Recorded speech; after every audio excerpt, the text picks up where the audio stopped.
Well, you're here. And if you're here, I hate you. And it is what it is. So, yeah. We got a cigar that I've talked about in the past. And I probably reviewed it here or there. But I have always had a lot of respect for this blend for so many reasons. I'm not going to start off with the price point. I'm going to start off with the tobacco. It's a great blend. My Father Le Bijou, 1922. What a fantastic cigar. Good construction, you know. This is my favorite size. It's the short Robusto or Rothschild. You know, basically it's a slightly cut off Robusto. It's a perfect size. Plenty of time with it.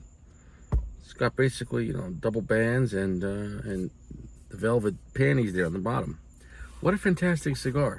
Very oily, a pretty thick looking wrapper, but very clean, slightly veiny, but it's not super rustic. I wouldn't say it's very grippy. Not that any of those things are good or bad, it's just describing the characteristics, but overall it has a more description of, looks like a strong cigar, but looks kind of elegant too. But then you factor in the price point.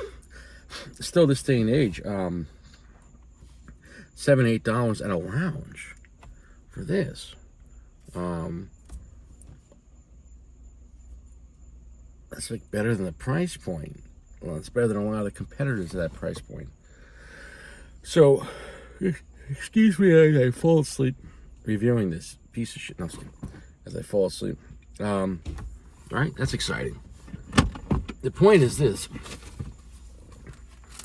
We're going to retouch this cigar, come back to it, and see what happens. It's been a while since I've had it, but this is a cigar that's a world-class cigar, that's renowned, that's absolutely worth smoking, that from all my experience in the past, very reusable. It's a box-worthy, it's a Ritchie certified cigar. It's a world standard, you know, and when it gets to world standards, we're not going to get into what's the better or worse world standards or whatever, but it's just more of it's been around long enough. And I smoked this cigar so many times. I've had such great times with this cigar and this blend. Smoked it many times with Johnny Stash, and it's listed as a Nicaraguan Puro, so that's what it is. And I can't say nothing bad about it. I mean, I've been back to this cigar many times. So, the question is, should you try it? Absolutely. It should be something in your rotation. Even if you don't love it the first time you have it, come back to it in a few months. Maybe it'll grow on you, but you know. But whether it's the Melanio V Maduro, Padron 64, Padron 26 Maduros, or Naturals, you know, LFD Lajeros, Double Lajeros, etc., Naturals or Maduros. You know, an Ashton VSG, you know, an Espinosa 601 box press, Maduro. I can go on, you know, Fuente Hemingway Maduro, Fuente Hemingway Natural, Fuente Anejos. You know, cigars that are world standard, cigars that aren't going anywhere, cigars that people come back to. The Liga Bravada, number 9, stuff that. And sometimes, you know, you look back to the past. Maybe it's more romantic, you know, cigars that have already been out there, as opposed to looking for something. Oh, what's gonna be new? You know, what's gonna blow me away? You know. In a way, I guess people get more excited about future blowing because it hasn't happened yet, or you're going, as opposed to reminiscing of old blowing aways. We're talking about smoking cigars here, but a little tongue in cheek. That's like a quadruple entendre.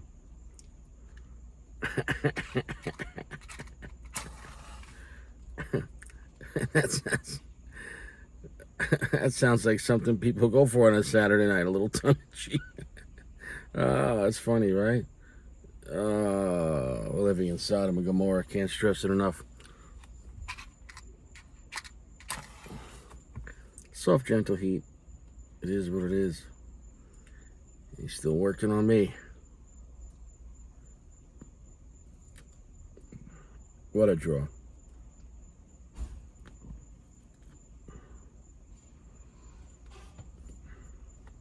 Fantastic aromatics. I did buy these a few days ago.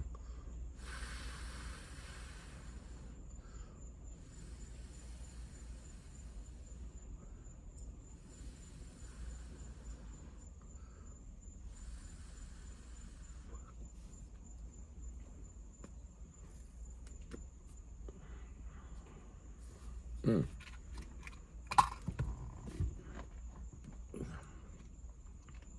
For some reason, in the back of my mind,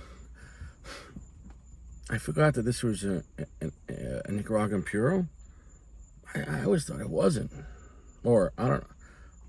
I don't know, right? What is this, a Habano, Oscuro, or something like that? Nicaraguan wrapper? What kind of wrapper is this, you know? I need more information.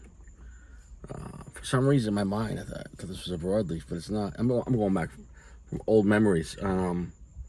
Obviously, all the great my fathers, or the judge has kind of grown on me. My father's cigar, I like the Appalancia. The Appalancia is a great time.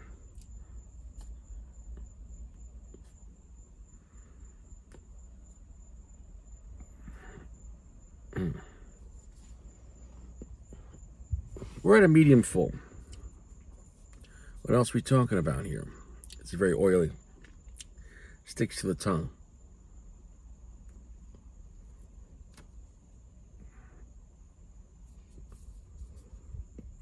Rich milk / dark chocolate. It's not exactly dark chocolate, not exactly super sweet milk chocolate, like a dark milk chocolate, if that makes any sense. Nice espresso note, good amount of spice as well.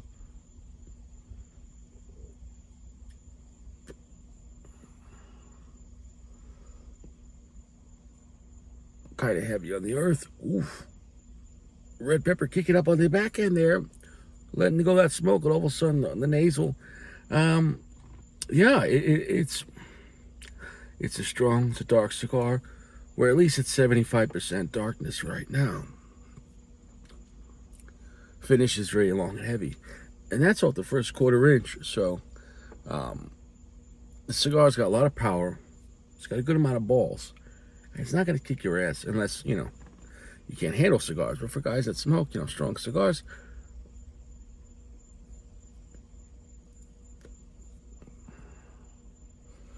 probably somewhere right along there if you enjoy Padron 64 Maduro. Similar to that as far as the power output. Of course, flavor and everything else is subjective and different. But if you can handle Padron 64 Maduro in Robusto size, then you should be able to handle this. One of the great points of this, though, besides the great flavor, the consistency, availability, and the price points is just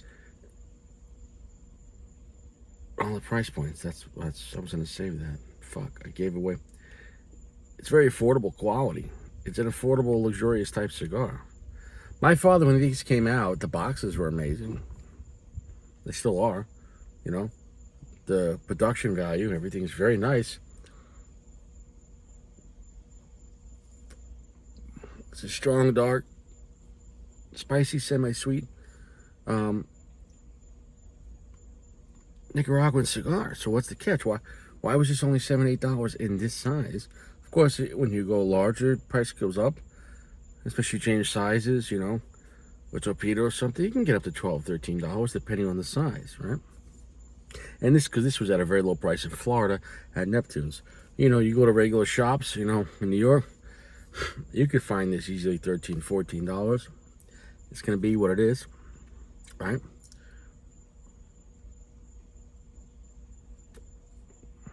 Either online or in Florida to save your money. I'm going to go and come back. It's a very oily wrapper. Combustion's going very well, though. Draw is very good.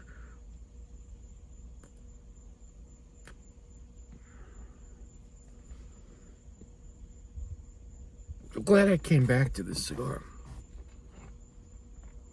Is it enjoyable? Yeah. I got two of them. And Le Bijou is a solid cigar. This is the size. If you're gonna smoke this cigar, I would get it in this size, the Petite Robusto. I can't stress that enough.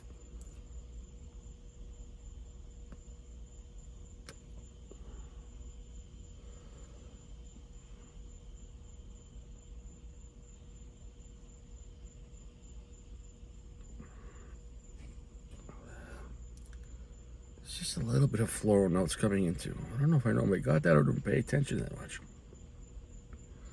It's got a good amount of complexity to it. It's nice. It's not gonna hit you like a Mexican San Andreas or a Connecticut broadleaf Maduro. It has like its own vibe to it.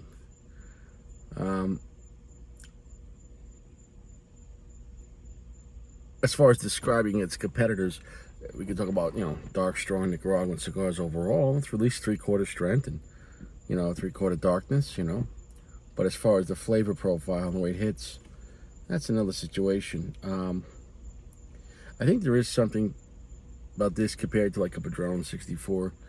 The Padron, there's no mystery. The flavor is very concise and crystal clear. There's some elements to this cigar, although I'm not going to describe it as dirty, but I would describe it as vague.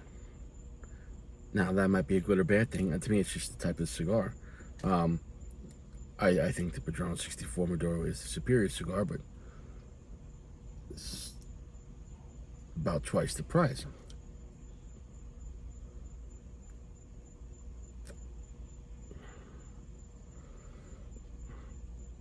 You're definitely getting a great value on these cigars.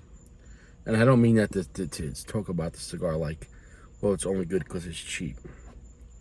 You're getting a great Robusto for $7-8 in a lounge.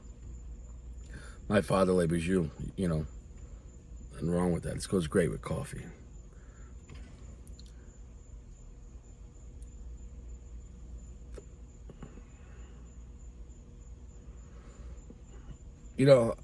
I was around when my father was really starting to get full steam, getting really popular. And for a time, I don't know what year exactly it was, but it was like one hit after another. Grande Forte came out, Palencia come out. They had events at back in the day at Matadors and Hopog, and they had the Jaime Garcia, but then they had a special edition, right? And I smoked that, and the Garcia. So definitely a brand that has, and their Connecticut wasn't bad. I remember being stronger for Connecticut, their shade Connecticut.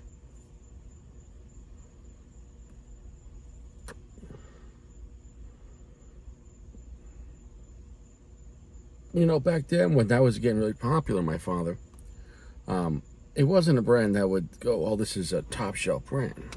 Or a brand that's like Fuente, you can't say it's a top shelf brand. What do you mean by that? Well, Davidoff's a top shelf brand. What do you mean by that? Because Fuente also sells mid-tier and also curly heads. Fuente makes it's a boy, it's a girl cigar, like low-tier stuff. So Fuente is a full-service line. Davidoff is not. Davidoff makes Davidoff. So at the time when my father was out, it wasn't a low-tier brand, because Fuente had cigars that were even lower tier than my father. But obviously then you have Opus X.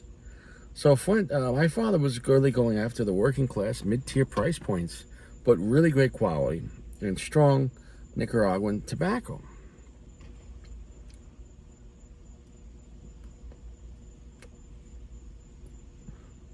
Especially back then, man, very affordable. And the packaging, the cellophane, everything about it, the cigars, the way it was done, was really good quality. And going back in the day, I'm not sure if every cigar was doing that back in the day, listing the information in the back, but that wasn't always the case. Cigars didn't always do that. Cigars would just have cellophane, and that was that. Saying that you would just, and then whatever. The point is, so I've seen things change. I respect my Father as cigars as a brand. I like what they do. Now, of course, recently they started, well, everyone else as well, $40, $60 cigars in extreme packaging. Everyone's cashing in on the year of the dragon, baby. Greed. End of the world. Sodom and Gomorrah. So it is what it is. But I wouldn't go any higher than Garcia and Garcia. I would stick with that. But the Bijou is one of their best cigars, and price point, probably their best cigar. Say for the money, like for $7, $8 for this cigar, like, you know, within that brand, now you're not going to be better for $7. And that's a high value mark. Now, if you like cigars like the EP Carrillo Pledge, the original one, that dark cigar, which I think is listed as a dark Habano, I think, you're going to like this. And vice versa, if you like that. The Pledge, it's amazing as time goes on eventually. Not that people don't care, but like the Pledge has kind of fallen. Not fallen, but like it doesn't have, you know, you could have a cigar of the year or top 25 and or just cigars love it. But you give enough time, very few cigars stay in the limelight. And so you got to give nods to like League of Number 9, even the T52, Fuente Anejo, Opus X, anything. You know, Rare Pink's still pretty new, but that's probably going to keep its buzz. But no one talks about aging room Nicaragua. No one cares. That one cigar of the year, that was a great cigar. But that was a great cigar.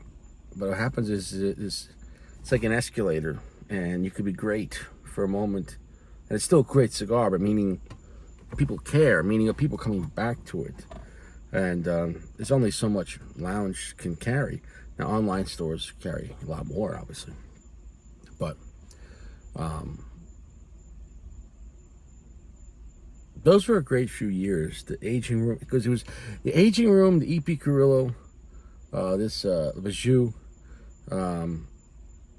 yeah, the Pledge, and there's some more, but you know, some great cigars that were not high priced at all. They're very high quality and good strength, good strength overall. A lot of flavor, and received great accolades. I guess no matter what, no cigar could, you know, overall, unless Opus X, you know, but you can say, obviously, Padron 6426, they still sell, but it's not like when they come on the shelves, guys like, oh, you got 26, and like they're gone in 1 second, unless you're in a very remote part of the country where they don't normally get them. But Florida, you forget about all cigars,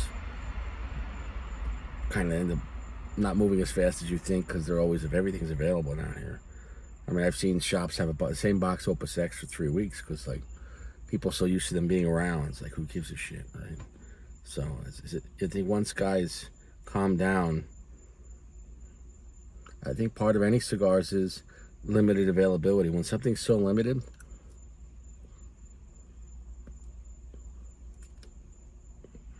you know, people go crazy. I'll come back. Oh, we're back. We're back deep into last third. Perfect construction. No touch-ups, nothing. My Father has great quality.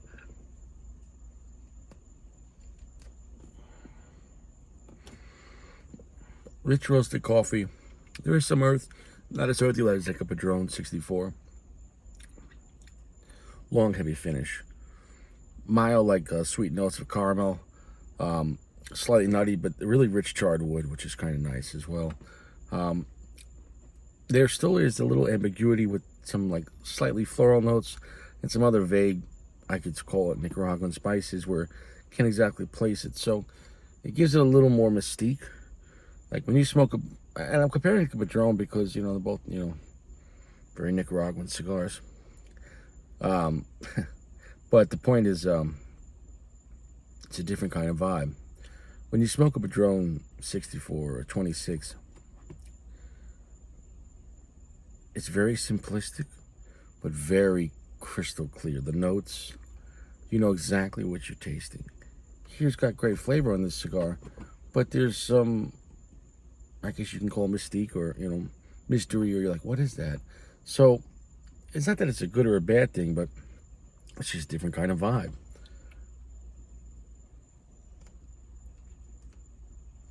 Now, I haven't tried this cigar with a lot of time on it, like 3 or 4 years, which that would be nice to try. We do know from other cigars by Don Pepin, we had the Jaime Garcia, the special anniversary was the 10th. I'm not sure, whatever it was. Remember, I reviewed that about a month ago, and that was great with a lot of time on it. You're not going to regret the cigar. If you never tried it, try one, see if it hits you. But it is a box-worthy cigar. In a way, it's a review that didn't need to be done. I've already probably covered this cigar, but it's a world standard. I want to come back to it. It's reliable. It's a very, delicious cigar, and it has its own unique character to it, and it's not going anywhere. And it's something that, I could smoke back to back, and I probably will. Very affordable price point, $7, $8, Florida pricing, great quality. Nothing bad to say about it. You're not going to go home hungry on this cigar. A lot of flavor, good amount of strength. Only downside with like my father's cigars, they're very heavy on the palate. So, they're not good transitional cigars. So if you're smoking my father, go to another my father right afterwards. It's not going to, you're not going to want to go to something else or go to like a Fuente Manejo or an Opus X. The flavor on this is going to really coating the tongue. And it might not play well with others, so enjoy it. But if you're gonna have my father, night, have my father's cigars that night, and maybe keep it to that. So it is what it is. I enjoyed it. It's gonna be a 4.7. Really great quality, really affordable, luxurious type of cigar at a low mid-tier price point by 2024 standards. So it is what it is. I'll see you around. You stay fresh. Stay out of trouble, and Richie did Bobby Lupo.